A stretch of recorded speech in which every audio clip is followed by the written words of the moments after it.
أعوذ بالله من الشيطان الرجيم بسم الله الرحمن الرحيم اللهم صل على سيدنا محمد وشافعنا وحبيبنا ودكتورنا ومولانا محمد وسلم وبارك على رب العالمين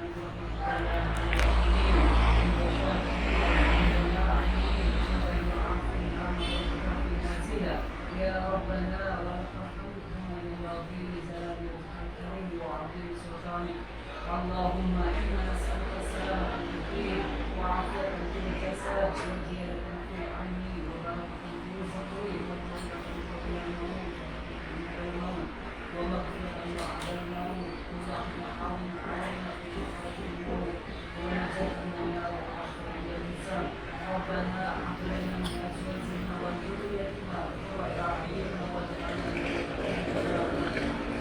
اللهم ربنا وليتنا رحمتنا وحينا من كل الاشياء وفي صدري ويسر امري واهلل عقدة من لساني يفقهوا قولي يا رحمن يا عليم ربنا آتنا في الدنيا حسنة وفي الآخرة حسنة وقنا عذاب النار ربنا تقبل منا إنك أنت السميع العليم وتب علينا إنك أنت التواب الرحيم سبحان ربك رب العزة عما يصفون والسلام على المرسلين والحمد لله رب العالمين الفاتحة أعوذ بالله من الشيطان الرجيم إياك نعبد وإياك نستعين صراط المستقيم صراط الذين أنعمت عليهم غير المغضوب عليهم ولا الضالين السلام عليكم ورحمة الله وبركاته. وعليكم السلام ورحمة الله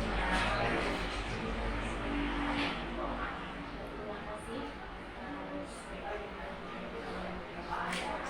Secara yang gampang dan kesempatan dari wakil kepala sekolah SMKN Negeri 111 kasus pembukaan acara seminar diseminasi budaya positif pada satuan pendidikan SMKN 1 Jaya Kabupaten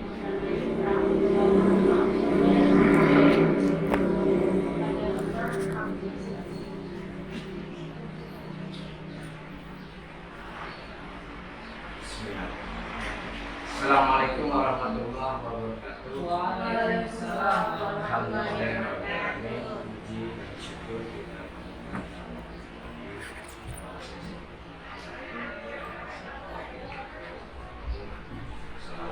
salam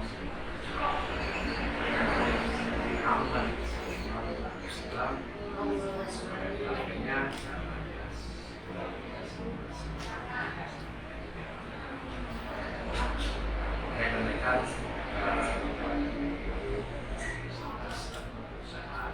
ini kita ada seminar kita calon guru pemberat angkatan 9 tentang senjata diseminasi senjata budaya positif di SMK Negeri 1 Jaya Kabupaten Bengkulu pada hari Rabu.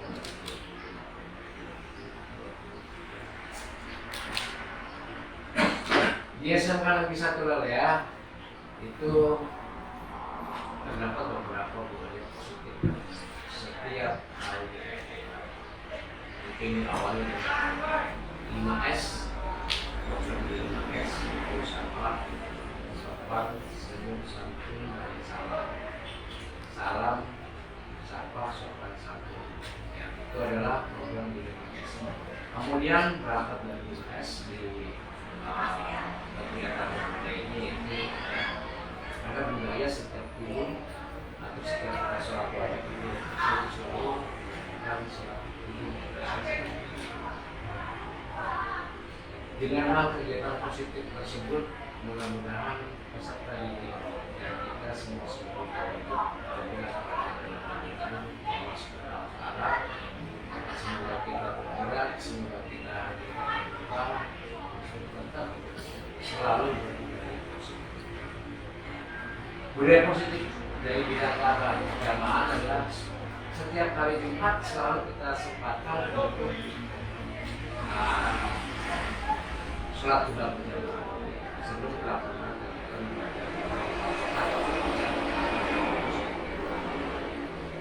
kemudian kegiatan positif lainnya yaitu ada disiplin. Gunakan disiplin setiap kita seluruh peserta didik untuk diingatkan apabila ada terjadi atau sesuatu yang tidak sesuai dengan aturan.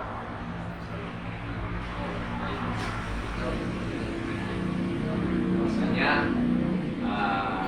kita menginginkan harta yang kita tanamkan kepada anak selepas ada peserta didik terus, maka itu akan membuat dan membantu mereka menjadi harta yang kuat dan maka disiplin dan terus paling dampaknya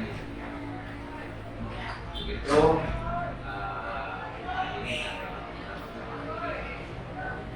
ya sebenarnya nyata positif yang ada di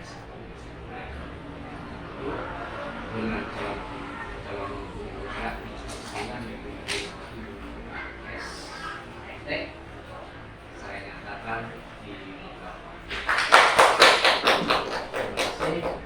kurang lebihnya saya mohon maaf ini saya Assalamualaikum warahmatullahi wabarakatuh. Salam warahmatullahi wabarakatuh.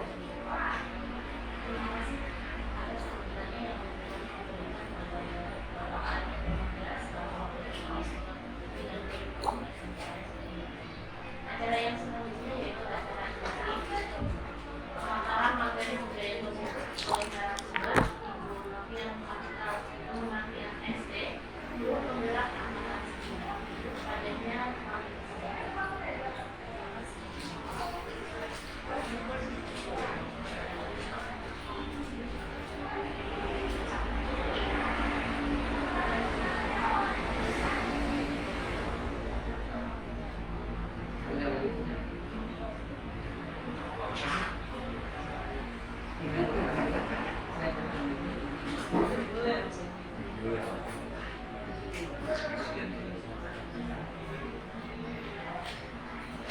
baik, terima kasih banyak Bapak Arif Romanda yang telah menyambut acara hari ini. Bapak Ibu, sebelum memulai kegiatan hari ini, saya mau membacakan sebuah pantun terlebih dahulu ya. Pantunnya sama seperti kemarin, yaitu belum Bapak Ibu. Itu pantunnya buah mangga, buah jambu. Cantik. Ya, buah mangga, buah jambu. Bapak Ibu jawab salam saya ya. Assalamualaikum warahmatullahi wabarakatuh. Waalaikumsalam warahmatullahi wabarakatuh. Hari ini saya akan membawakan diseminasi budaya positif di lingkungan SMK Negeri 1 Leleak. Benar seperti yang Bapak Arif katakan di awal, yaitu di SMK Negeri 1 Leleak sudah melakukan budaya positif. Ya. Salah satunya adalah sholat duha berjamaah, sholat zuhur dan asar berjamaah. Namun kita sebagai elemen sekolah, bapak guru dan tenaga tata usaha, bagaimana caranya atau strategi apa agar budaya positif ini selalu terjadi atau selalu konsisten dilakukan? Sebelum jauh-jauh ini identitas diri saya masih terus sama. Saya namanya Novian dengan fasilitator guru penggeraknya dari Latvia dan pendamping praktiknya dari Ibu Erawati dari SMA Negeri 1 Tangerang. Nah, baik, agenda hari ini yaitu berupa sambutan, kemudian ada awalan yaitu budaya positif, kemudian disiplin positif, kemudian teori motivasi, hukuman dan penghargaan dan juga restitusi, keyakinan kelas, segitiga restitusi, 5 posisi kontrol guru, tanggapan dan refleksi. Cukup banyak ya Bapak Ibu agenda hari ini. Semoga Bapak Ibu nyaman ya dengan kegiatan hari ini. Jangan lupa snacknya juga dimakan. Terima kasih ya. Nah, nih. Sebelum menjelaskan budaya positif, ada beberapa pertanyaan pematih Bapak Ibu. Nah, pertanyaannya seperti ini. Coba Bapak Ibu amati lingkungan bagaimana suasananya, ya. Kemudian bagaimana murid-murid saling berinteraksi, bagaimana guru saling bertegur sapa, bagaimana guru menyapa dengan murid, bagaimana guru menyelesaikan suatu permasalahan, kemudian suasana atau budaya yang berkembang di sekolah saat ini. Secara langsung semua itu adalah cerminan, ya, cerminan untuk budaya positif di sekolah. Budaya positif ini sangat penting, Bapak Ibu, sangat penting dilaksanakan di tempat kerja kita di SMK Negeri 1 ya. Mengapa sangat penting? Karena pendidik dan pemimpin pelajaran perlu kita ketahui, Bapak Ibu. Bapak Ibu sekarang di sini merupakan juga seorang pemimpin pembelajaran. Pemimpin pelajaran di mana? Di kelas, ya, Bapak Ibu ya. Kita semua pemimpin pembelajaran untuk murid-murid kita agar mewujudkan kualitas pendidikan yang lebih baik lagi. Dengan cara apa? Dengan cara menciptakan lingkungan yang positif terlebih dahulu, ya. Menciptakan lingkungan positif. Dengan lingkungan yang positif, yang aman dan nyaman, akan memberikan murid kesempatan dan kebebasan untuk proses belajar, sehingga mampu menerap dan menyerap suatu pembelajaran dan dapat menghasilkan dampak yang positif. Salah satu contohnya adalah di sini ada siswa yang berprestasi, dan tentu saja dengan lingkungan positif di sekolah kita di SMK Negeri 1 Leukeya itu membawa dampak positif juga pada seluruh elemen sekolah kita, yaitu tampak karyawannya bahagia, ya, smile semua. Nah, ya, kata baik. Nah, tanggung jawab kita sebagai pendidik adalah menghilangkan atau mencabut gangguan-gangguan yang menghalangi proses pengembangan potensi murid. Jadi, diharapkan murid di kelas ini tidak merasa tertekan. Karena apa, Bapak Ibu? Jika murid merasa tertekan, kita tidak bisa menciptakan lingkungan positif tersebut. Ya. Jadi diharapkan murid itu tidak merasa tertekan, sehingga potensi di dalam murid itu bisa muncul.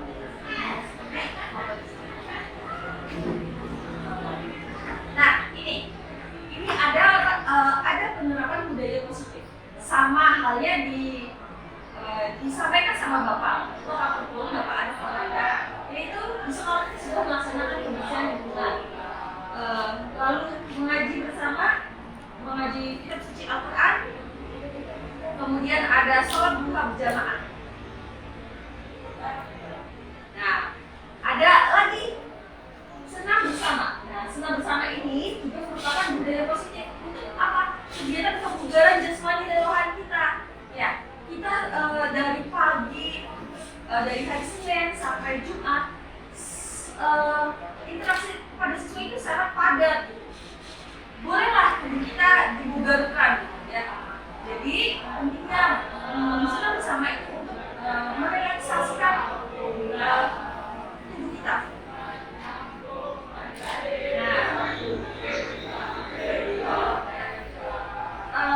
Sama yang dikatakan yang dikatakan sama Pak Arief tadi, penerapan budaya positif kita sudah diawali dari pagi, Bapak Ibu, di depan gerbang, yaitu melakukan 5S: senyum, sapa, salam, sopan, dan santun. Contohnya di sebelah sini ada kepala sekolah dan bersama bapak kurikulum sudah tertanam. Jadi tugas kita bagaimana cara untuk menjaganya. Kemudian di sebelah sini juga ada 3 kata ajaib, yaitu maaf, tolong, dan terima kasih. Ada beberapa kata adegan di sini.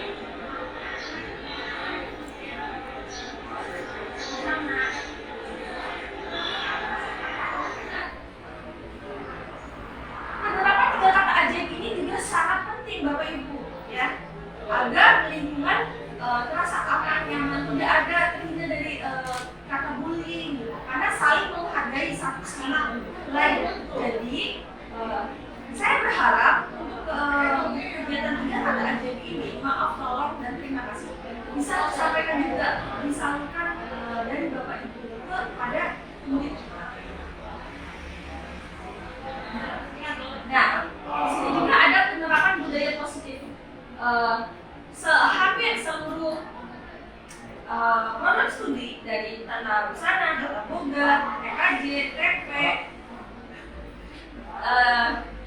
multimedia, broadcasting, kemudian TOI itu hampir semua melakukan kegiatan apel pagi ini, giat apel pagi ini sangat banyak manfaatnya. Selain meningkatkan kebugaran siswa karena lama gitu ya belajarnya, di sini juga bisa sebagai sarana komunikasi antar siswa, komunikasi dari guru pendamping langsung ke siswanya tentang agenda yang akan dilakukan, dan juga sebagai tahap monitoring langsung gitu Bapak Ibu, ya, monitoring langsung tentang siapa yang tidak hadir atau tentang apa ada masalah seperti apa di kelasnya. Nah, di sini setelah menciptakan lingkungan yang positif atau budaya yang positif, perlu kita sebagai pendidik atau pengajar dan pemimpin pembelajaran harus menerapkan disiplin positif. Nah, agar apa? Agar tidak hilang, gitu ya. Tidak hanya untuk kegiatan ini saja, tidak. Jadi harus konsisten dilakukan. Ya. Nah, sebelum memasuki sesi disiplin positif, saya punya kegiatan pemantik. Nah, kegiatan pemantik ini judulnya adalah coba lakukan. Ada 2 orang yang bermain peran. Peran pertama itu saya kasih suatu hal yang penting di si A, dan yang kedua adalah boleh merayu atau boleh membujuk, mengintimidasi atau memarahi untuk membuka hal yang penting itu. Boleh Bapak Ibu, siapa yang ingin mencoba memainkan peran itu? 2 orang sama siapa?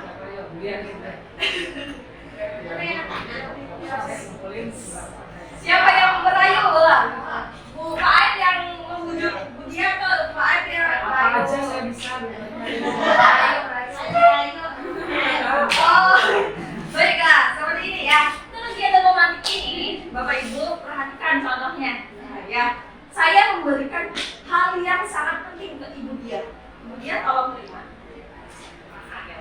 Baik, nah tugasnya pemain peran yang B, silahkan Pak Aib membujuk Bu Dia untuk bisa memberikan hal penting itu ke Pak Aib. Bagaimanapun caranya, boleh membujuk, menghadik, atau mengintimidasi, atau memarahi, menggoda, menggelitik, atau bagaimana. Terserah Pak. Mana Bu? Bu, di kepala tangan Ibu itu ada sesuatu yang berharga sekali buat saya. Saya nggak punya uang kan? Aku setengahnya aja Bu, tolong kembalikan ke saya begitu.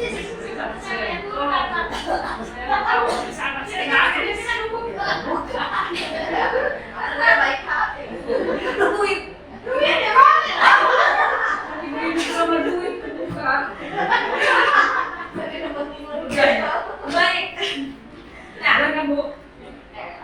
Pak saya. Nanti kita dibungkus. Baik. Nah, ada pemaksa. dari baik, sangat bagus ya. Terima kasih Bapak Aib dan Ibu Rangga yang sudah memainkan peran. Nah, dari permainan peran tersebut, coba lakukan. Sebenarnya, ya, yang dilakukan, di sini ada pertanyaan, siapa yang memegang kendali atau kontrol yang membuka atau menutup perancangan? Siapa kira-kira? Dia. Siapa selain dia yang memiliki kontrol membuka atau menutup perancangan? Bunda Winnie sama Bu Ade. Ya. Baik Bapak Ibu, yang memiliki kendali atau kontrol itu adalah Budia. Budia mengizinkan ya hal penting ini diberikan dengan ada beberapa sebuah alasan. Ya. Jadi baik Budia dan Pak Aib sebenarnya semuanya juga hal yang punya kontrolnya juga. Pak Aib bisa saja ditolak sama Budia, tidak mau. Oh, dipaksa gitu. Tetap tidak bisa gitu. Kalau misalnya Budianya tidak mengizinkan. Jadi coba Budia sekarang bermain peran lagi. Sekarang saya titipkan ke Pak Aib. yang penting. Kita juga duit bisa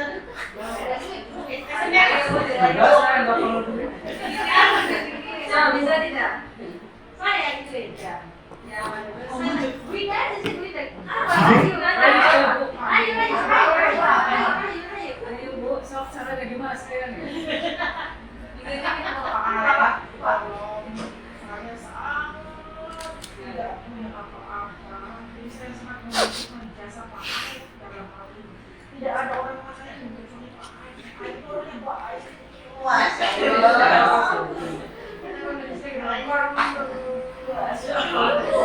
Dari sananya sejak lahir. Sudah rambutnya rapi, disiplin. bukan jadinya Jadi saya tidak memilih yang lain. Ibu Ida, sedangkan Ida yang meminta teman saya, sahabat saya, ada orang lain yang juga saya kalau itu bermanfaat bagi orang tua saya akan kasih kelihatan. Saya kasih buka. Kelihatan. Karena kuncinya ada di saya. Saya tahu.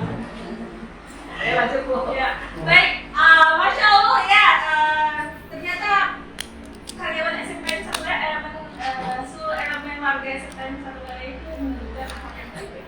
Amin. Masya Allah. Nah, ya kontrol yang terpenting itu adalah pada diri kita, Bapak Ibu. Ya, kontrol. Jadi bagaimana kita bisa mengizinkan, walaupun dipaksa atau tidak, kalau kita tidak mengizinkan tidak akan terjadi. Ya, nah, disiplin positif. Tentu kita sendiri yang memegang kontrol atas kepalan tangan kita. Apakah kita membuka atau menutup kepalan tangan kita? Itu bergantung pada diri kita masing-masing, sesuai dengan kebutuhan dasar kita saat ini. Ada 5 kebutuhan dasar manusia. Ya. Salah satunya adalah kesenangan, terus keamanan, kenyamanan, apa lagi? Boleh ditambahkan? Tetap beramal.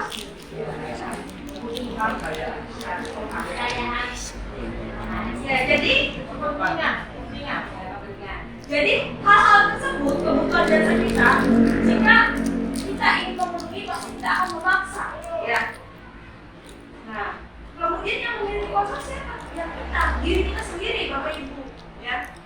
Jadi untuk menciptakan budaya positif, disiplin positif itu diri kita sendiri. Dimulai dari mana? Dari diri kita.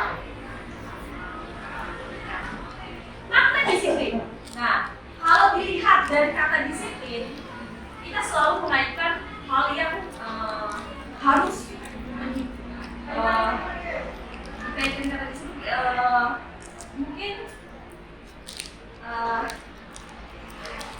baik, dimana kata disiplin itu kadang-kadang bergantung sama peraturan, memaksa, ya, memaksa. Jadi kita bagaimana ya, memaksa setengah hati gitu. Nah, karena disiplin di sini di mana kata Ki Hajar Dewantara, yaitu Bapak Pendidikan, di mana ada kemerdekaan, disitulah harus ada disiplin yang kuat. Jadi merdeka itu harus ada disiplin yang kuat. Sungguh pun disiplin itu bersifat self disiplin atau disiplin dari diri sendiri. Kita sendiri yang mewajibkan, kita dengan sekeras-kerasnya mempertahankan. Tetapi itu sama saja, sebab jikalau kita tidak cakap atau tidak menjaga melakukan self disiplin atau disiplin dari diri, wajiblah penguasa lain mendisiplinkan kita atau orang lain membantu kita untuk sadar, ya.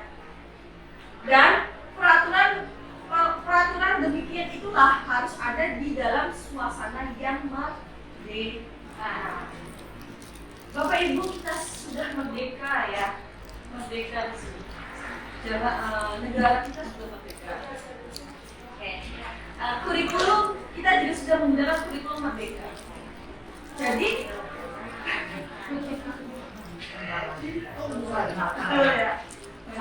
semoga dari sini banyak yang ya sudah merdeka. Nah,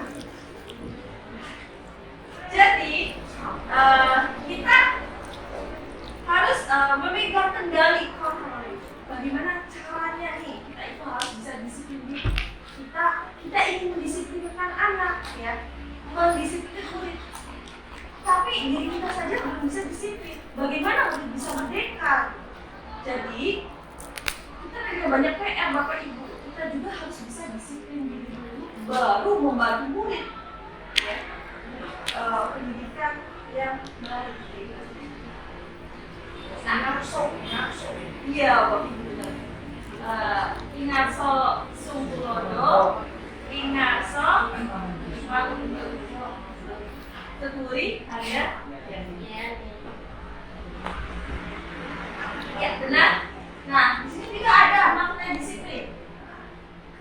Disiplin diri dapat membuat seseorang menggali potensinya menuju kepada sebuah tujuan mulia.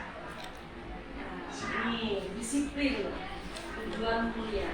Sesuatu yang dihargai dan bermakna. Dengan kata lain, disiplin diri juga mempelajari bagaimana cara kita mengontrol diri dan bagaimana menguasai diri untuk memilih tindakan yang mengacu pada nilai-nilai yang kita hargai agar tercapainya tujuan mulia yang diinginkan. Sebagai pendidik, tujuan kita adalah menciptakan anak-anak yang memiliki disiplin diri sehingga mereka bisa berperilaku dengan mengacu pada nilai-nilai kebajikan universal dan memiliki motivasi intrinsik dan ekstrinsik. Nah, Bapak Ibu, di sini ada kata kuncinya nih untuk memaknai sebuah disiplin, yaitu menggunakan nilai-nilai kebajikan universal dan memiliki motivasi. Nah, apa itu nilai-nilai kebajikan universal? Nilai-nilai kebajikan universal ini merupakan nilai-nilai positif yang diaktif menyeluruh. Salah satu contohnya adalah profil pelajar Pancasila. Salah satu contohnya adalah profil pelajar Pancasila dan memiliki motivasi intrinsik dari diri kita, dari dalam kita yang ingin bergerak hal positif dari dalam, bukan karena paksaan orang lain, ajakan orang lain. Masih ada. Boleh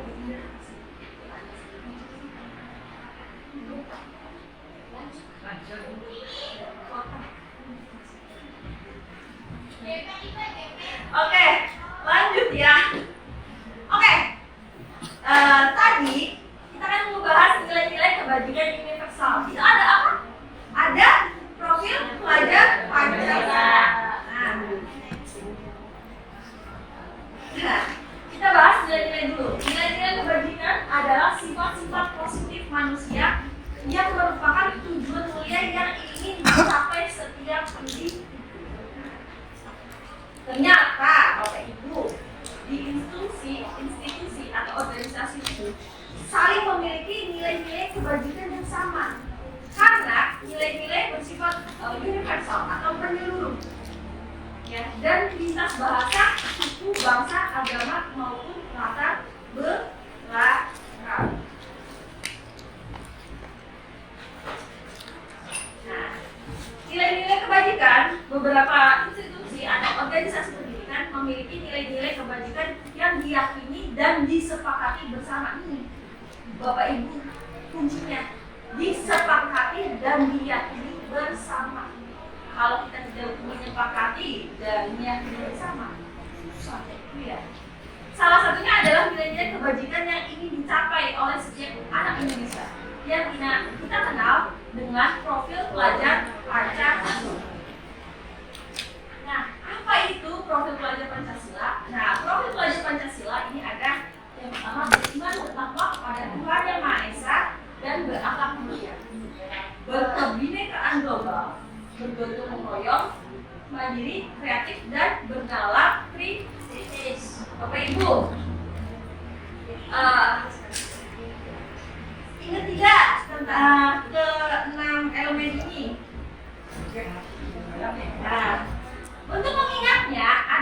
sebuah trik Bapak Ibu atau tips. Nah, tipsnya kita menyanyikan sambil mendengar. Menyanyikan dengan lagunya tukang beca. Iya.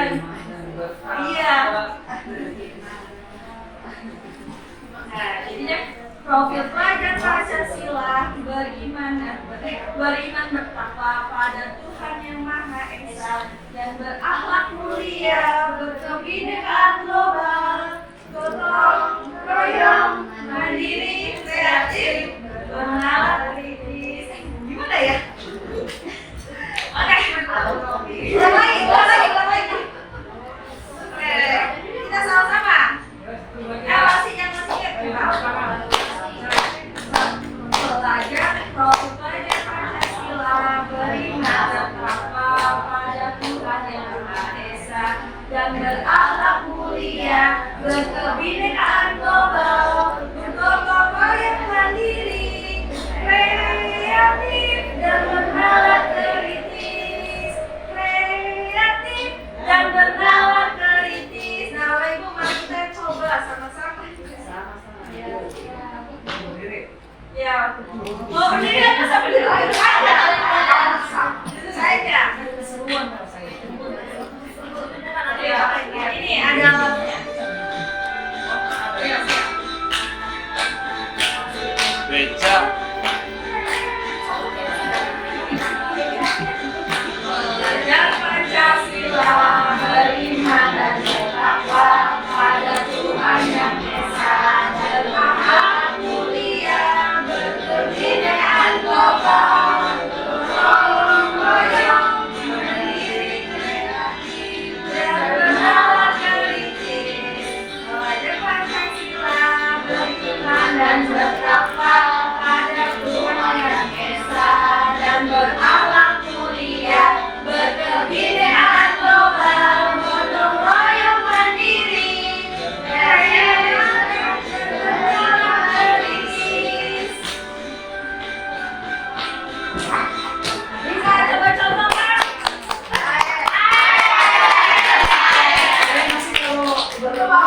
Benar globalnya begini mau nggak nanti? Boleh, begini boleh. Saya jadi bingung.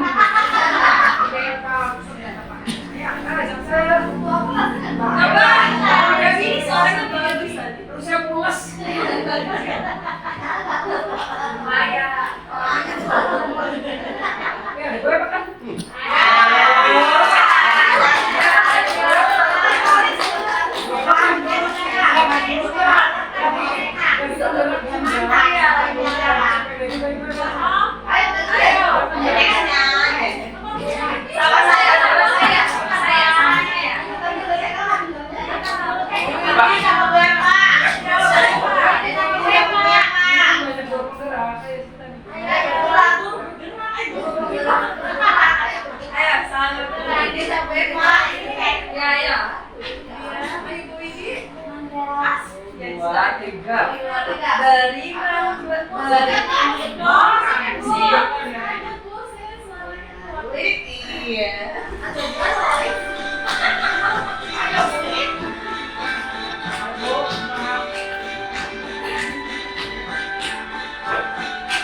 Pelajar Pancasila beriman dan bertakwa pada Tuhan yang Esa dan berakhlak mulia, berkebinekaan global, gotong royong mandiri, kreatif dan kritis. Sekali lagi.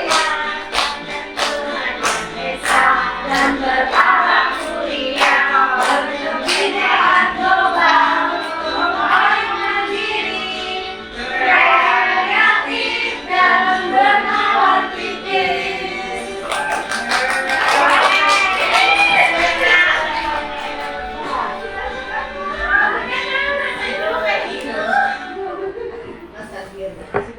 Baik Bapak Ibu, Masya Allah, hebat banget lah, mantap. Nah, Kalau guru penggerak. ya. Baik Bapak Ibu juga bisa menerapkan ice breaking ini di kelas ya. Ice breaking ini di kelas.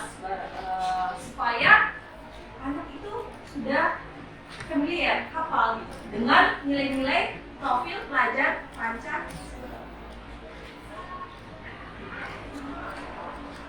Oke, nah kita masuk ke materi selanjutnya, yaitu ada teori motivasi, hukuman, dan penghargaan.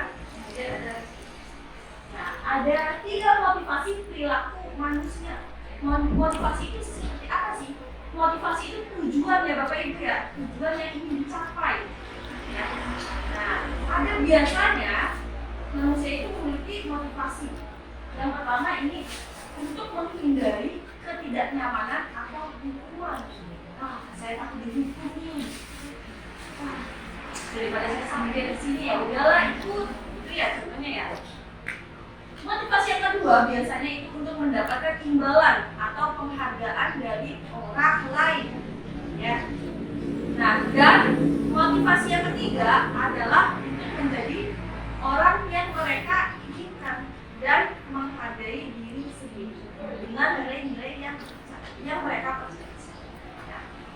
Jika dilihat dari 3 motivasi ini, motivasi pertama ini merupakan motivasi unsur dari ekstrinsik dari luar. Ya, saya tidak ingin mendapat hukuman, saya ingin nyaman. Dan yang kedua juga untuk mendapatkan imbalan atau penghargaan dari orang lain. Ini juga merupakan unsur ekstrinsik dari luar juga. Yang ketiga untuk menjadi orang yang mereka inginkan dan menghargai diri sendiri dengan nilai-nilai yang mereka percaya. Nah, Bapak Ibu, ya, saya berharap ya, kita semua ada di motivasi yang ketiga dari dalam diri, ya, dari dalam diri kita untuk menciptakan lingkungan yang nyaman. Untuk menggali potensi kita, menggali potensi diri, atau menggali potensi dari murid. Saya berharap kita memiliki motivasi perilaku yang di nomor ketiga. Nah, dalam sesi ini kita melakukan permainan lagi Bapak Ibu. Nah, permainannya adalah ada sebuah pertanyaan dan ada sebuah choice pilihan jawaban, itu hukuman, sanksi atau konsekuensi. Kalau hukuman itu kita kepalkan tangan, kalau sanksi atau konsekuensi kita berikan salapio. Ya, bisa. Ya.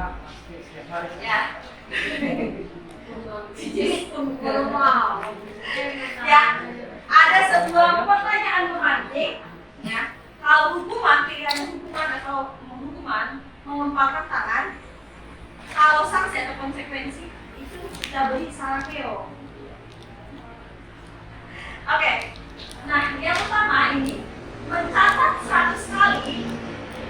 Ini dilakukan pada murid ya Bapak Ibu ya. Jika dilakukan pada murid, memberikan mencatat 100 kali di dalam buku dengan kalimat saya tidak akan terlambat lagi karena terlambat ke sekolah. Ini bentuk hukuman atau sanksi?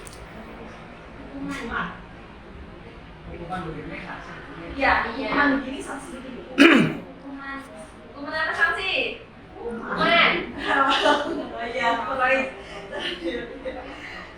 Hukuman apa sanksi? Hukuman. Oke, coba ya kita lihat. Jawabannya adalah sanksi.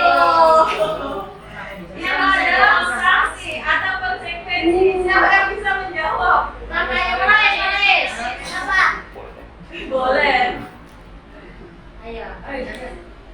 Sebagai bentuk rasa cinta kita kepada murid, ya gimana Bu? Cinta. Udah dah. Enggak. Sanksi. Sebagai bentuk peduli, rasa peduli guru kepada siswa, memberikan sebuah siswa. Iya. Ya. Gimana? Ada lagi Ibu Widi, boleh?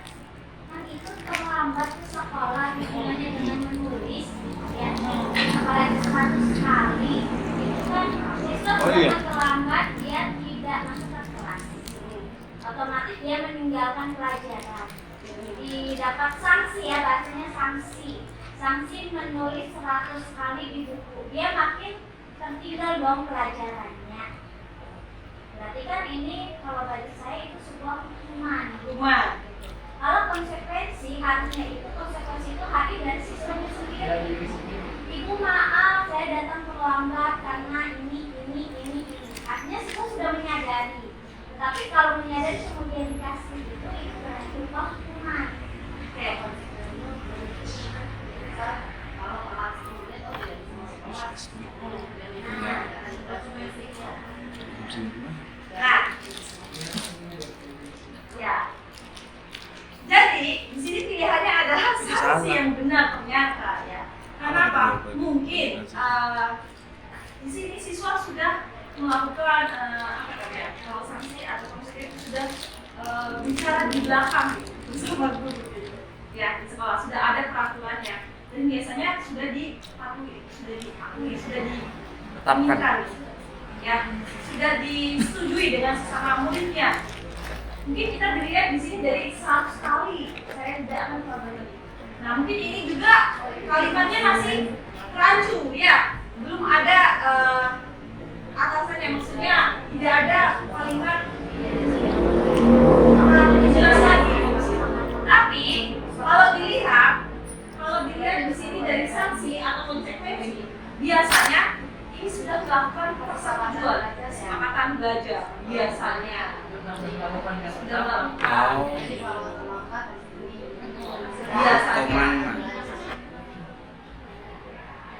Aturan sekolah yang sudah berlaku dan kalau sanksi Kalau hukuman biasanya benar itu antara guru dengan siswa atau dengan pihak BK secara lisan. Nah, kalau menurut gue nggak terlambat maning gini, mungkin gini di luar secara tertulis Benar lagi. itu. Biasanya hukuman juga diberikan kepada fisik atau ini bagus, nanti ada di belakangnya. Bagus Ibu, kita tahu ya. Terima kasih Ibu Ida dan Ibu yang lain. Nah, sekarang lagi. Lari mengelilingi ini. Ada jawaban nanti. Tadi pendapat dari Ibu Ida biasanya kalau hukuman berupa fisik atau sesuai dengan verbal misalnya. Dan di sini ada lagi. Lari mengelilingi lapangan basket 2 kali karena terlambat hadir ke sekolah. Hukuman apa sanksi? Hukuman apa sanksi? Ya, benar. Nah, di sini hukuman. Bisa dijawab kan, berarti perbedaannya adalah fisik. Kalau sebelumnya tidak fisiknya berarti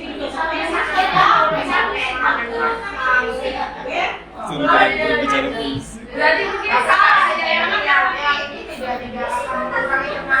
Baik Pak, boleh dicontohkan tulis 100 kali Bu.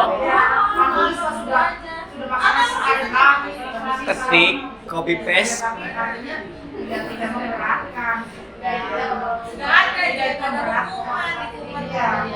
ada. Nah, ya. Tuh, motivasi diri itulah ya. Motivasi. Jadi kalau yang itu intinya harus memberikan hukuman itu nulis gimana sanksi loh. Tapi sanksi juga harus sudah disetujui. Oh, harus disepakati ya. Tidak bisa sepihak ya, karena ini si siswa itu mungkin menyetujui Bapak Ibu.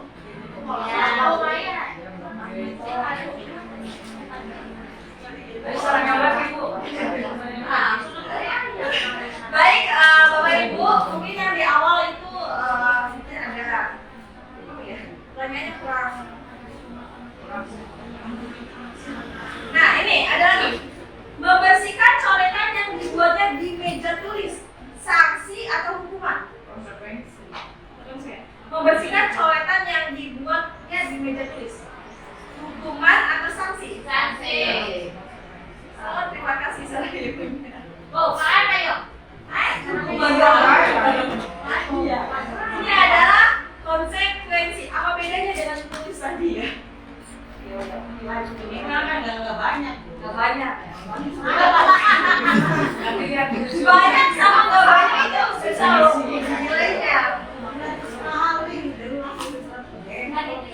ibaratnya dia sudah mengotori, kemudian dia memberikan Ya, konsekuensi ya. konsekuensi dalam sanksi.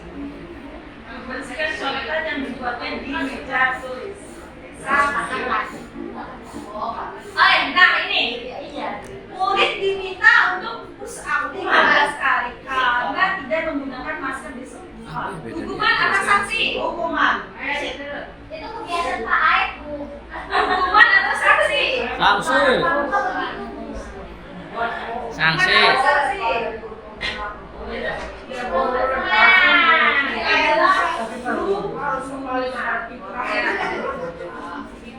Kalau di sini terlihat di sini ada apa namanya? Ini kan peraturan ya, tapi ini kalau diminta push up 15 kali tapi si murid tidak berkenan, disebutnya hukuman. Hukuman itu sepihak. Nah, di sini menggantikan kertas tugas teman yang telah dicoret-coret. Sanksi atau hukuman? Sanksi.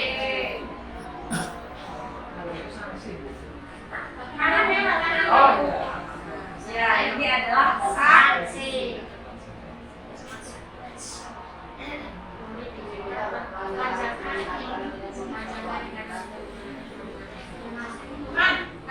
Murid diminta bertelanjang kaki sepanjang hari karena tidak menggunakan sepatu warna hitam. Sesuatu. Ini hukuman atau sanksi? Ya, benar. Ini adalah hukuman. Salah siji. Ya, benar.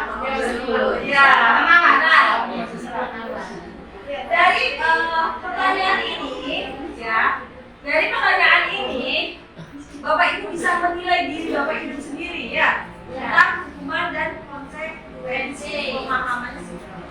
Nah, hukuman biasanya masuk ke dalam identitas kegagalan. Jadi biasanya murid terintimidasi, tidak berkembang potensinya. Jadi sesuatu hal yang menyakitkan harus terjadi, tidak nyaman untuk murid atau untuk anak di jangka waktu yang panjang.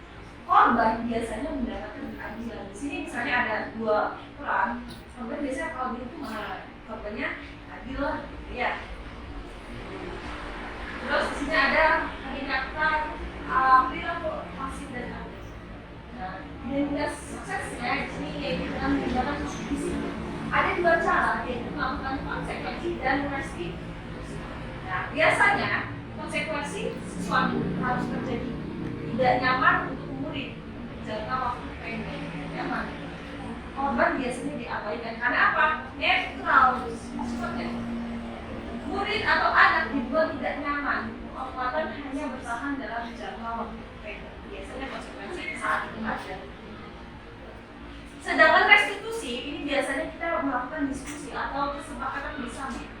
Ya, jadi restitusi biasanya merupakan pilihan menguatkan untuk murid atau anak dalam jangka waktu panjang. Makanya biasanya mendapatkan pengganti atau ganti. Korban dengan ganti maksudnya adalah sebuah solusi. Ya, mendapatkan penguatan masalahnya dapat terpecah. Hukuman biasanya siswa tidak akan berjalan bila murid awalnya ditakuti berjalan, tapi kalau misalnya nggak takut tidak akan berjalan. Ya. Kemudian ada konsekuensi.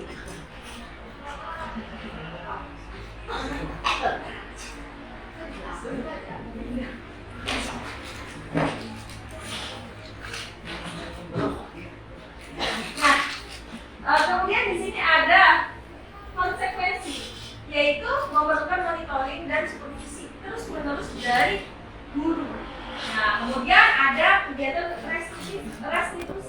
Murid belajar bertanggung jawab untuk perilakunya. Nah, ini hal yang penting ya Bapak Ibu. Murid bisa bertanggung jawab atas perilakunya atau masalah yang terjadi, penyebab yang terjadi. Kemudian konsekuensi berikutnya adalah membantu penerapan mengikuti peraturan dalam masyarakat. Nah, biasanya konsekuensi itu akan melakukan pertanyaan. Jadi konsekuensi kan langsung gitu ya, berpikiran. Biasanya melakukan sebuah pertanyaan. Apa peraturannya? Apakah kamu melakukan itu? Nah,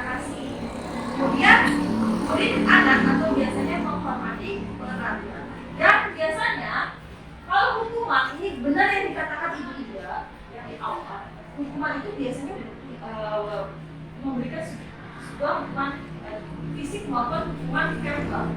Jadi kalau misalnya murid mendapatkan hukuman fisik atau verbal, nantinya akan menjadikan hal hukuman ada bentuknya netral. Namun kalau konsekuensi biasanya bersifat netral, tidak memihak. Ya, netral. Kita sebagai guru bisa bersifat netral antara si korban dan si pelaku. Ya. Dan restitusi bersifat positif. Nah, Bapak Ibu, untuk mewujudkan disiplin positif, kita diarahkan untuk dapat menerapkan restitusi pada setiap murid. Jadi diawali dengan pertanyaan, apa yang kamu yakini? Jadi kita ngobrol kayak konseling tadi. Kita kucing. Benar, Ibu, benar. Coaching itu tersendiri juga untuk mewujudkan sebuah restitusi. Karena jika kita tiap pemimpin pembelajaran di kelas bisa menerapkan restitusi, insya Allah ya siswa atau murid itu bisa bangkit motivasinya secara internal, tidak menggunakan ekspresi saya takut membuat ini, saya takut sama Bu Dewi ini, atau saya takut sama Pak Arif. Ya sudahlah, saya buang sampah lah gitu ya. Ya itu kan. Tapi kalau misalnya nggak ada Bu Dewi ini, nggak ada Pak Arif, nggak ada Bu sini gitu, apakah berhasil hukuman tersebut? Tidak, karena tidak ditakuti Bapak Ibu. Ya. Nah ini hukuman biasanya mengeluarkan kata-kata seperti ini. Awas kalau dilakukan lagi ya. Nanti awas kamu. Modenya mode paksaan, mendorong dan menyalahkan diri. Kamu sih kenapa kayak gini? Ya. Konsep diri buruk. Nah, murid atau anak belajar menyembunyikan kesalahan. Nah, dari kata menakut-nakuti, awas atau ini apa Bapak Ibu? Murid itu menyembunyikan kesalahan. Kamu saya takut dilihat sama Bu Dia, saya takut dilihat sama Bu Ana. Ya. Nah, kemudian ada kata-kata yang biasa dilakukan konsekuensi. Lalu apa yang saya katakan? Mengkonfirmasi ulang biasanya. Nah, kemudian ada restitusi. Apa hal ini yang sesungguhnya ingin kamu lakukan? Jadi kita berdiskusi kalau gitu. Memang Bapak Ibu, langkah restitusi ini cukup panjang ya. Tapi insya Allah sedikit demi sedikit kalau kita lakukan secara konsisten bisa menerapkan restitusi pada diri siswa. Maka kita ingin menciptakan pendidikan yang lebih baik lagi. Dari mana? Dimulai dari diri sendiri kita sebagai pengajar dan memberikan dorongan motivasi intrinsik kepada murid agar potensi itu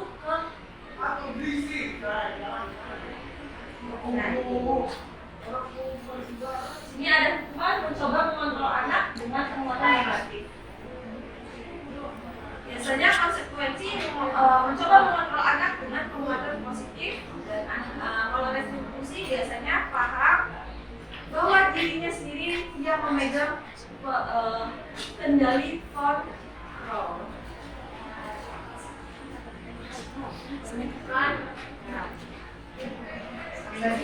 Nah, biasanya hukuman ini biasanya dibuat oleh guru itu sendiri. Hanya guru yang membuat, sepihak, tidak memikirkan perasaan si murid. Ya.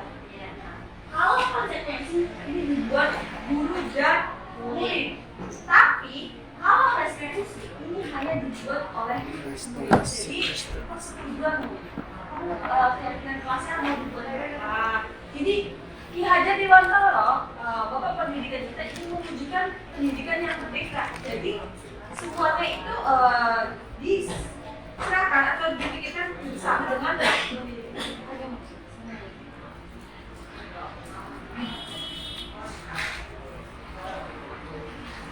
Oke, nah di sini Bapak Ibu setuju nggak kalau muridnya dikasih Setuju. Bapak Ibu, setuju nggak kalau muridnya dikasih hukuman? Setuju. Setuju. Setuju dari Ibu Dia. Sebenarnya Bapak Ibu, sebenarnya hadiah dan hukuman itu kurang baik.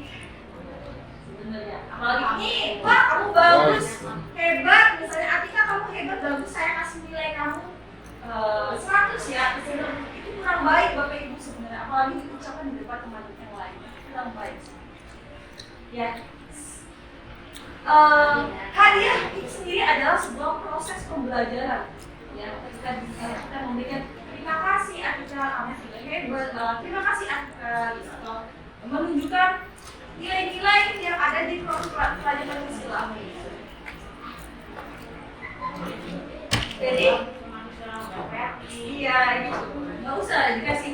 Jadi nanti kalau misalnya kayak gitu, kasih nilai 100 atau apa, nanti anak-anak lagi terima kasih, bagus, apresiasi. Jadi memang dia melakukan hal yang bagus itu berdasarkan potensinya dia. Nah, keyakinan kelas. Nah, keyakinan kelas ini diperlukan ya untuk melakukan strategi restitusi. Nah, keyakinan kelas ini merupakan budaya positif dilaksanakan dalam upaya menumbuhkan disiplin diri. Peserta didik adalah menanamkan motivasi intrinsik pada peserta didik untuk menjadi orang yang mereka inginkan dan menghargai diri sendiri dengan nilai-nilai yang mereka punya. Salah satunya yaitu budaya positif yang dapat dikembangkan dan diterapkan adalah keyakinan kelas. Contoh keyakinan kelas di sini contohnya setiap anggota kelas perlu saling menghargai. Nah, biasanya keyakinan kelas ini disetujui atau dibuat bersama dengan murid. Jadi murid yang membuat dan meyakini ya. Kemudian setiap anggota kelas perlu menjaga kebersihan. Setiap anggota kelas perlu belajar dengan nyaman. Jadi ketika ada suatu permasalahan, Bapak Ibu boleh menanyakan kembali keyakinan kelas itu pada si murid. Misalnya murid tersebut tidak mengerjakan kemaksiatan. Bapak Ibu tanyakan saja keyakinan kelas pada murid tersebut. Nah, masih ingat enggak keyakinan kelasnya? Misalnya nggak ingat Bu, ya dibantu Bapak Ibu. Nah, di sini ada keyakinan kelas, setiap anggota kelas perlu menjaga kabar.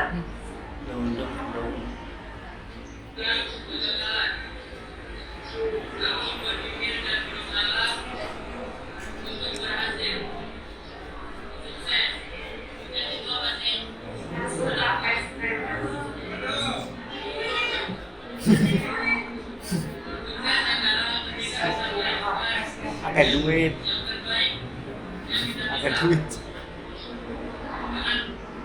Nah, Bapak Ibu, di sini ada dua contoh penerapan keyakinan kelas. Karena saya dari 12 TKJ 3, dari jurusan TKJ itu setiap paginya melakukan apel pagi, ya, Bapak Ibu. Nah, biasanya di apel pagi itu ada siswa maju untuk memberikan motivasi. Nah, saya memberikan keyakinan kelas pada 12 TKJ 3 itu di awal, kembangkan potensi kamu, ya. Mau bisa, mau nggak bisa, coba. Karena itu pasti potensi kamu itu sangat berharga. Tunjukkan potensi kamu, apalagi kamu sudah kelas 12, berilah momen yang berharga pada diri kamu. Nah, biasanya kalau di kelas lain itu hanya 1-2 orang yang berbagian memberi motivasi. Tapi saya menanamkan diri pada anak kelas 12 dan 3 yang memberikan motivasi itu berbagian. Jadi nggak hanya 1-2 orang itu aja. Bu, saya nggak bisa Bu, lama-lama nggak apa-apa. Kamu belum, misalnya kamu belum lama berbicara di depan, nggak apa-apa. Kamu bawain handphone, catatan. Yang penting kamu sudah berani, kamu harus pede, ya. Jadi akhirnya, alhamdulillah selama setengah semester 12 TKJ 3 sudah melakukan pergantian untuk yang memberi motivasi.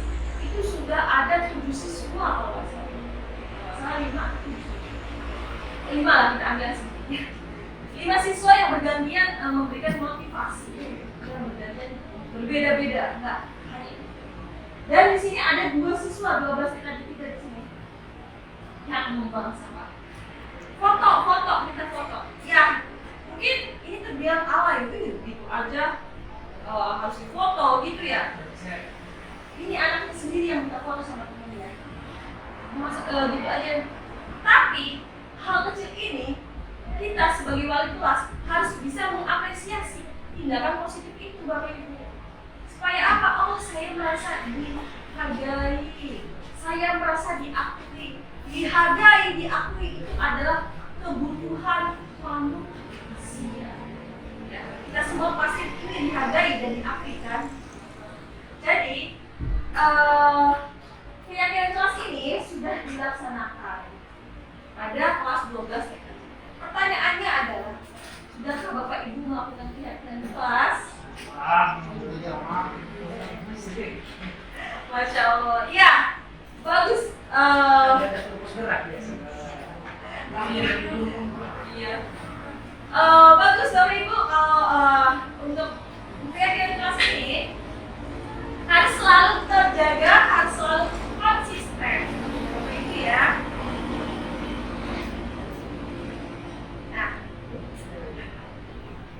Restitusi. Nah, restitusi adalah proses menciptakan kondisi bagi murid untuk memperbaiki kesalahan mereka, sehingga mereka bisa kembali pada kelompok mereka dengan karakter yang lebih kuat lagi.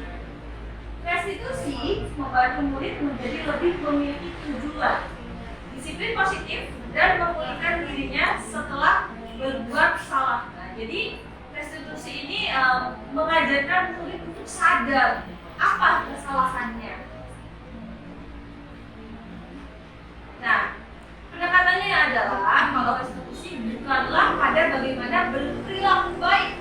Untuk apa? Untuk menyenangkan orang lain? Tidak. Saya mau berperilaku baik karena untuk menyenangkan orang, tidak. Atau menghindari ketidaknyamanan.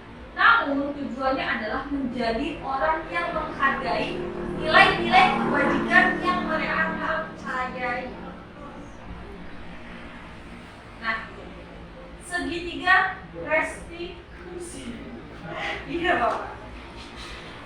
Oke, sepertinya sudah merasa capek ya. Kita buat ice breaking dulu Bapak Ibu. Es. Ice breaking ya. Es teh manis saja Bu, kayak seger. Ingat motivasi yang ketiga Bapak Ibu, menjadikan dirinya menjadi dirinya yang lebih baik, tidak berdasarkan paksaan dari orang lain. Intrinsik, hanya diri sendiri aja. Oke Bapak Ibu,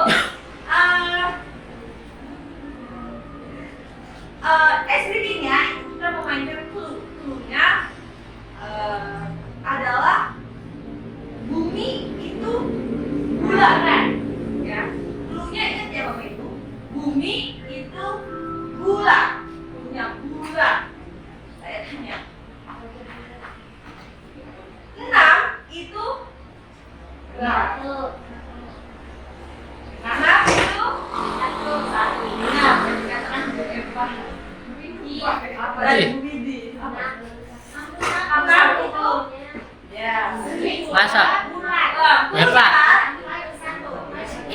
Keluarnya ya. Bumi itu bulat. 6 itu 1. 6 itu berapa? 2. Lagi ya. Bumi itu bulat. Cari yang bulatnya. Bulat. Ya, bumi itu bulat. 6 itu berapa? 1. Bulat. Bumi itu bulat. Ya, bumi itu bulat. Lingkaran. Bulat. 6 itu berapa? Bulat tuh. 1. Berapa? Bulat. 6 berapa? Bulat.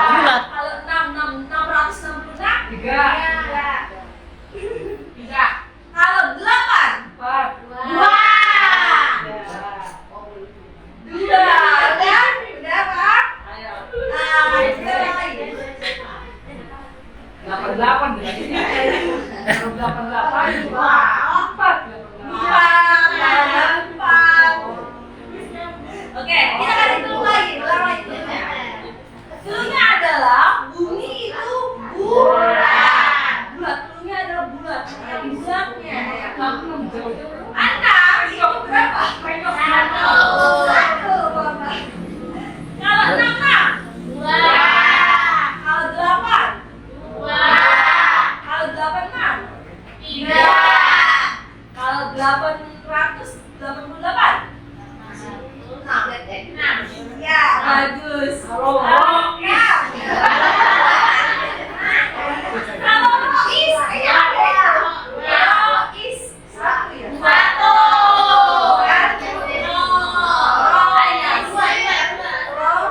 Dua.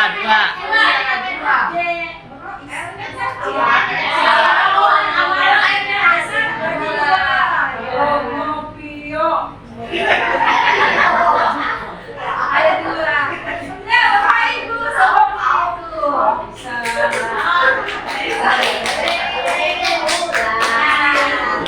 Wah, dia kalau belajar pernikahan buat sendiri. Iya, benar.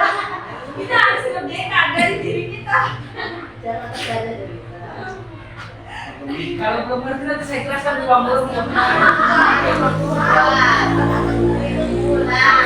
Iya, jadi seperti itu ya, ice breaking-nya. Nah, jadi sudah bergairah lagi ya Bapak Ibu ya. Bersemangat lagi dong. Semangat lagi. Serang-serang lagi.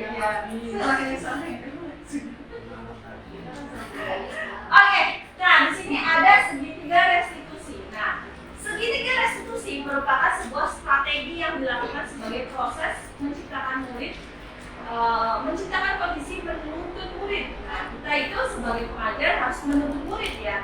Menuntun apa? Untuk apa? Untuk mengeluarkan atau untuk mengeluarkan potensi murid, ya. Kondisi menuntun murid untuk memperbaiki kesalahan yang mereka lakukan. Dengan penerapan segitiga restitusi, murid diharapkan bisa kembali ke kelompok mereka dan telah memiliki karakter yang kuat dan memperbaiki kesalahan yang telah terjadi. Pada intinya, restitusi di sini murid itu dapat paham atau sadar akan kesalahannya dan dicarikan sebuah solusi bersama agar terciptanya disiplin dan budaya positif. Nah, segitiga restitusi di sini tahapannya biasanya yang pertama guru itu akan menanyakan keyakinan yang sudah dibuat. Kan keyakinan dibuat bersama siswa, dibuat dengan siswa. Kemudian di sini menstabilkan identitas. Biasanya ketika siswa itu sedang berada di tingkat emosi yang tinggi, itu kadang-kadang meluap-meluap ya emosinya. Biasanya kita tenangkan dulu, menstabilkan dulu identitasnya.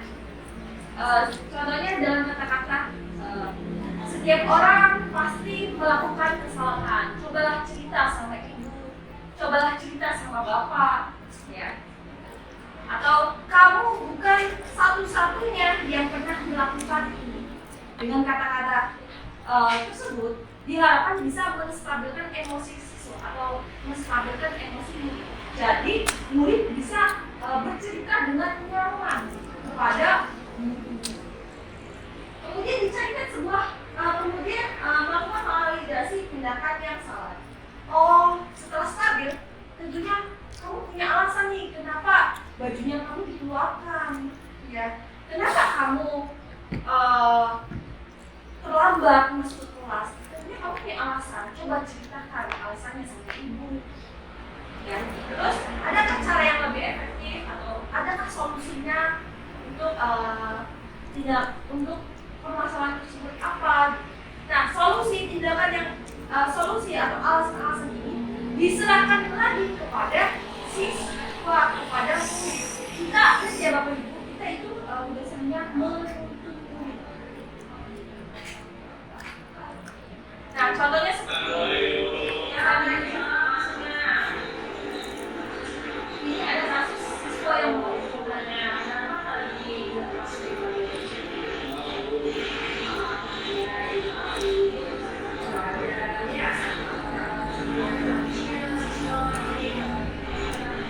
sudah kampas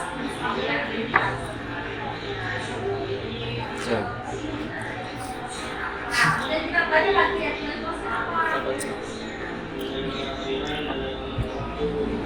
Ini.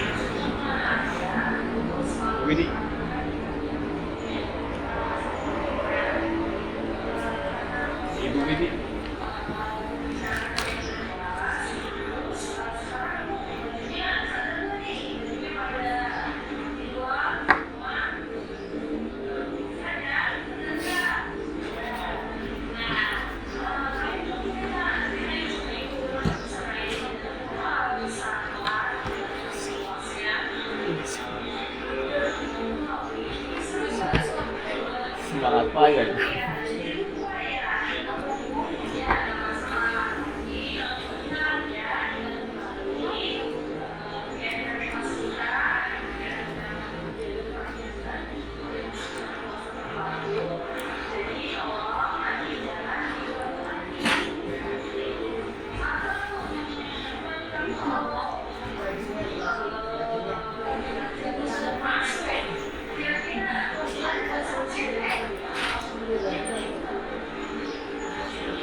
Maaf kan di awal maaf iya nggak apa-apa saya maafin.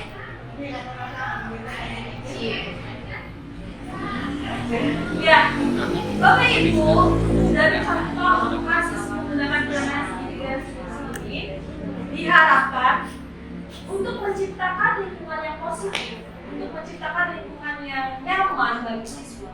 Itu Bapak Ibu juga dapat menerapkan segitiga restitusi. Memang Bapak Ibu di awal memang berat, ya. Murid biasanya mereok dulu gitu ya.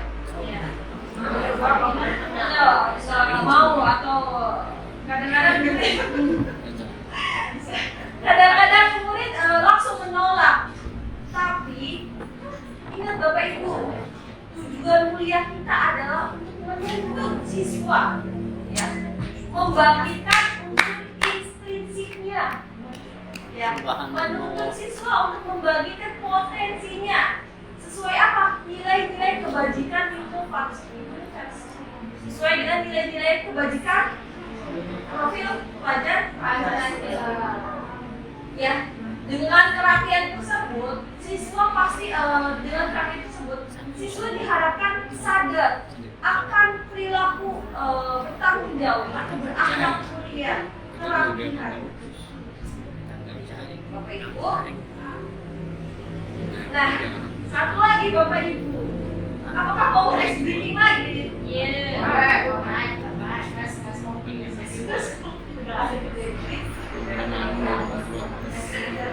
Nah, langsung aja. 5 posisi kontrol guru. Nah, Bapak Ibu, di sini ada 5 posisi kontrol guru. Oh, ice breaking dulu. Oke, kalau mau ice breaking ada lagi ice breaking lagi. Permainan clue lagi. Clue-nya adalah orang ketiga adalah cinta.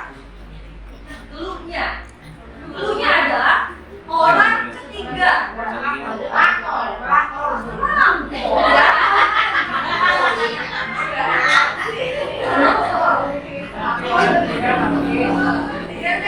ketiga adalah Rois. Ketiga. Orang ketiga adalah Rois. Orang ketiga adalah, nggak usah dikasih file langsung. Orang ketiga adalah Rois. Orang ketiga adalah Rois. Clue-nya. Orang pertama Ida. Orang kedua coba ya, mana ya? Orang pertama ada Ida, orang kedua Aep, orang ketiga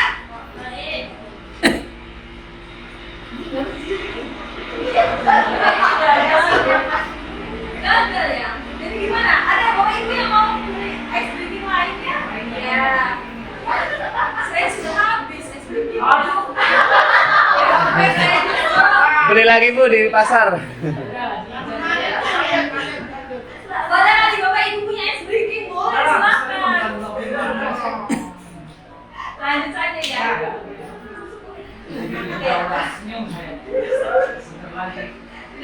Wiji punya biasanya. Oke, di sini ada. Punya Bu Wiji. Guru. Nah, Bapak Ibu sudah melakukan kontrol guru di posisi yang mana aja nih? Penghukum kah? Nah, penghukum. Seorang penghukum bisa menggunakan hukuman fisik maupun verbal. Benar yang dikatakan Ibu Ida di awal, ya. Hukuman fisik maupun hukuman Verbal. Orang-orang yang menghukum, Verbal dan yang menjalankan posisi penghukum senantiasa mengatakan bahwa sekolah memerlukan sistem atau alat yang dapat lebih menekan murid. Ya. Jadi, yang kedua membuat merasa bersalah. Biasanya Bapak Ibu, pembuat merasa bersalah ini menggunakan intonasi yang rendah. Ayolah Bu Didi, apa nggak sayang sama saya, apa nggak kasihan sama saya. Iya. Saya sayang Bu, tenang aja. Membuat perasaan dan rendah merasa.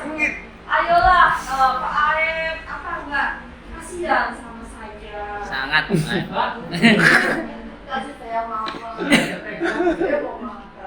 Kemudian teman, guru ada pada posisi teman, tidak akan menyakiti murid, namun akan tetap berupaya mengontrol murid melalui persuasi atau ajakan lebih dekat, pemantau atau sebagai manajer. Bapak Ibu ingin menjadi Bapak Ibu Manajer. pada di posisi mana atau semuanya sudah dilakukan semua? Ya. Sudah semua kali ini ya Mas. Iya Masa- Bapak Ibu. Nah, Lihat dari masa kerja, Bu. sebentar ya. Bapak Ibu, kita diharapkan bisa berada di posisi manajer, pemimpin kelas. Manajerial. Pemimpin kelas atau manajer harus bisa menerapkan segitiga restitusi. Namun, tidak semua keadaan masalah bisa diterapkan pada posisi manajer. Kita harus bisa lihai. Kita harus bisa kuasai semua posisi tersebut. Kecuali satu. Kita tidak bisa menjadi seorang penghukum dan membuat pasal besar. Jangan sampai kita melakukan hukum, membuat penghukuman atau membuat kasar. Tapi kita dapat melakukan posisi kontrol tersebut sebagai seorang teman, pemantau, dan manajer. Ketiganya bisa dilakukan untuk menciptakan budaya positif di sekolah. Nah, di sini karena saya sebagai wali kelas 12 TKJ 3, saya melakukan posisi kontrol yaitu berupa pengawasan, mengawasi siapa ini sesuai jadwal kita, memberikan contoh sebagai teman, ya, sebagai teman saya juga memberikan contoh ini. Ibu tidak hanya menyuruh saja, tidak, tapi saya juga sebagai teman. Ayo Mak, sini saya bantu. Tapi enggak semuanya. Nah, dan sebagai seorang manajer maksudnya pemimpin kelas, pemimpin siswa. Tentunya dengan posisi saya ini, saya juga tidak terlepas dari kontrol dari pimpinan saya, dari Bu Ana. Jadi seperti itu. Jadi perlu diingat Bapak Ibu, kita semua di sini adalah manajer, pemimpin kelas, ya. Taman budaya. Dari diri sendiri. Astaga, itu Kontrol Jabur itu. berasal dari diri sendiri. Iya. Ini Masukkan sama betul, Cie.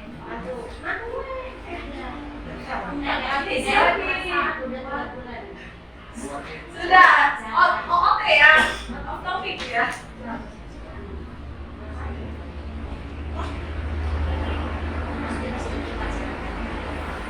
Ya, jadi Bapak Ibu, kontrol kita ini ya tidak hanya ingat ya, kalau ingat Bapak Ibu di awal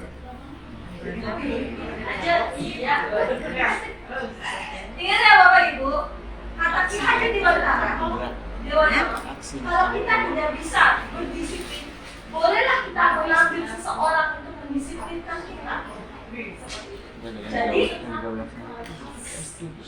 kontrol itu dari diri kita sendiri dan bolehlah dibantu oleh pemimpin kita. Pemimpin saya Bu Ana, boleh mengontrol saya, karena sudah kewajibannya seorang manajer. Ya, mengontrol saya supaya selalu bisa menerapkan budaya positif. Oke, alhamdulillah Bapak Ibu masuk ke sesi tanggapan. Adakah satu dua orang yang ingin menanggapi? Oh iya, mohon maaf saya kembalikan ke MC.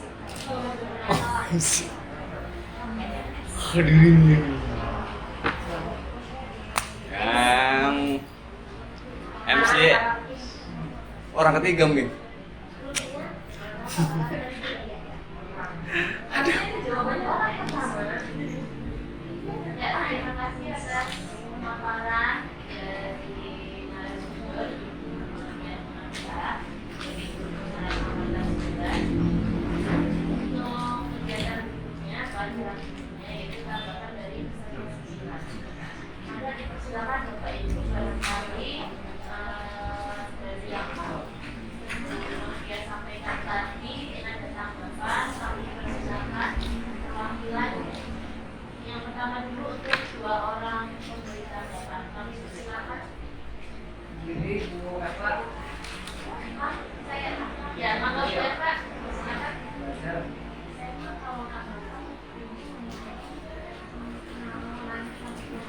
Boleh. Pemaparan yang Ibu mau berikan tadi berkaitan dengan keyakinan sama ada perbedaan antara kesepakatan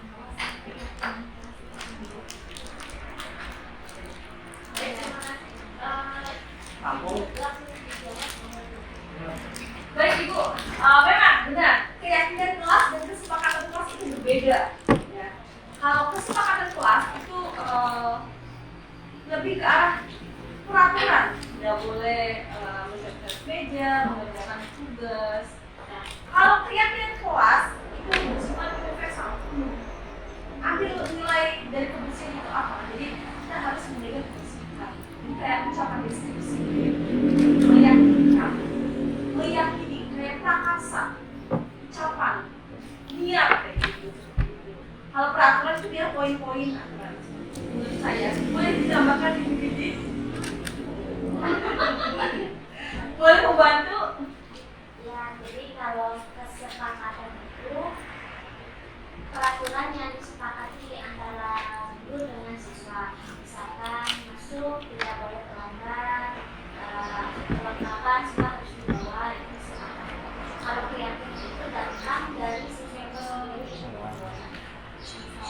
Contoh seperti waktu pandemi, gitu kan, nggak ada kan peraturan memakai, maksudnya nggak ada kesepakatan memakai masker. Tapi kalau dia meyakini bahwa untuk menjaga dirinya biar tetap sehat, dia menggunakan masker.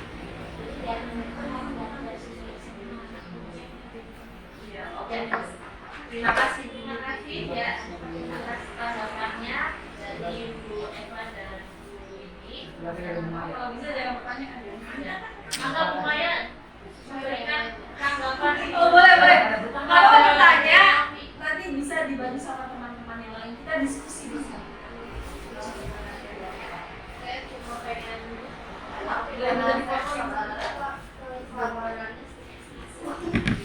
Karena sekarang tuh bagaimana cara kalau tadi kita memberikan konsekuensi bahwa pada anak itu harus berdasarkan kesepakatan. Sedangkan di lapangan faktanya adalah kita menghadapi anak yang banyak lawannya. Jadi bagaimana cara mensinergikan antara disiplin yang ada di sekolah yang kita sudah buat, misalkan tidak boleh satunya tidak boleh make up, misalkan terus apa baju atau segala macam. Sedangkan pas ketika dibicarakan, kalaupun harus dibuat dulu kesepakatan kesepakatan sama anak, anak-anak kan boleh sih Bu ini, boleh sih ini segala macam. Bagaimana cara untuk agar disiplin itu bisa juga disinergikan dengan kesepakatan? Terima kasih. Bismillah, semoga saya bisa menjawab. Nanti dibagi ya sama teman-teman ya. Oke, menurut pendapat saya untuk mensinergikan kegiatan tersebut atau hal-hal permasalahan tersebut itu adalah berasal dari saya ucapkan tadi, dari kontrol diri kita. Kita harus bisa mengontrol orang lain. Pertama, caranya kita tanyakan kesepakatannya dulu. Kan sudah dibuat kesepakatannya. Nah, berarti kita juga harus kuat. Kontrol diri kita harus kuat. Kamu harus memenuhi keyakinan ini, kesepakatan ini. Siapa yang membuat? Kata tadi sudah disampaikan, keyakinan kelas itu dibuat oleh dasar murid, keyakinan diri. Tapi kalau kesepakatan kelas itu dibuat bersama. Ya, kita yakini ini dulu, kita tanamkan ini dulu. Loh, kamu yang membuat ini, kita balikin lagi. Kita itu sebagai pengajar itu harus bisa mengontrol murid itu.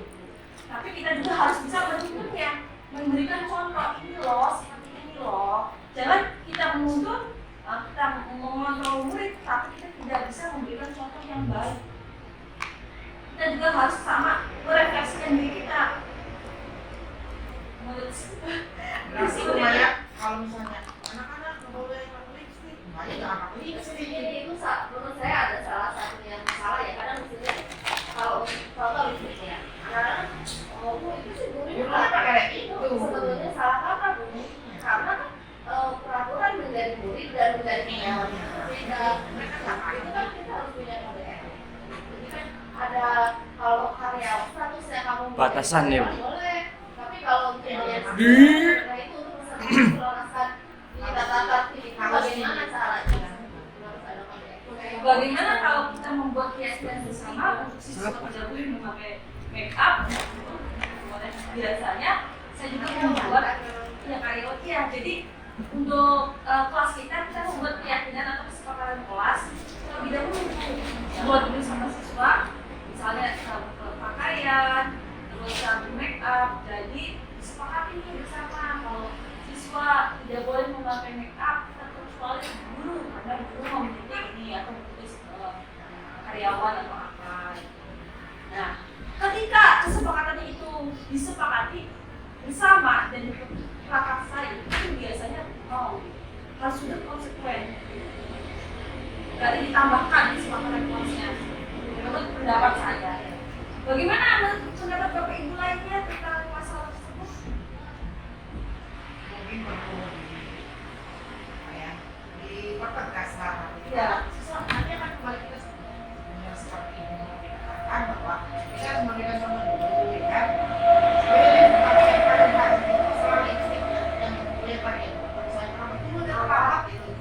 Nggak terlalu kelihatan, tapi kalau bisa lipstick, guru aja pakai lipstick, terus kita nggak boleh, guru aja pakai sambitan, masa kita nggak boleh? Kalau saya suka ngomong begini, nah, aku untuk sekolah mau siswa, kalau mau suami nanti, nah ya, kalau nanti kamu sekarang cantik, nanti dapat suaminya cepat, mau punya suami cepat atau mau sekolah dulu?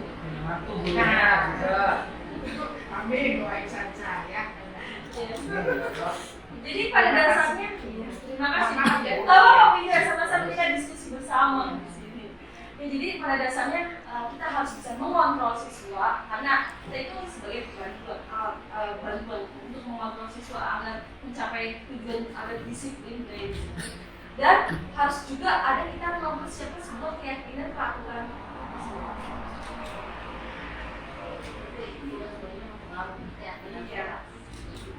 Membuat bersama. Nah, bagus. Seperti itu. Ya, terima kasih kepada narasumber yang mengakhirkan dan guru sekalian yang sudah berperan aktif dalam mengikuti seminar pada kesempatan hari ini.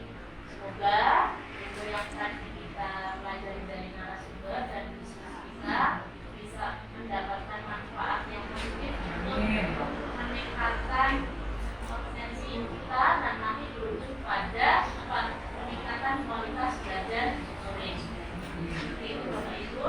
Terima kasih sekali lagi untuk tujuan acara yang terakhir yaitu penutup. Marilah sebelum kita tutup kita baca Alhamdulillah secara bersama. Alhamdulillah. Sekian dari saya. Wassalamualaikum warahmatullahi wabarakatuh. Waalaikumsalam warahmatullahi wabarakatuh. Terima kasih ibu-ibu, bapak-bapak. Mohon maaf waktunya tersingkat. Dari kecil lagi.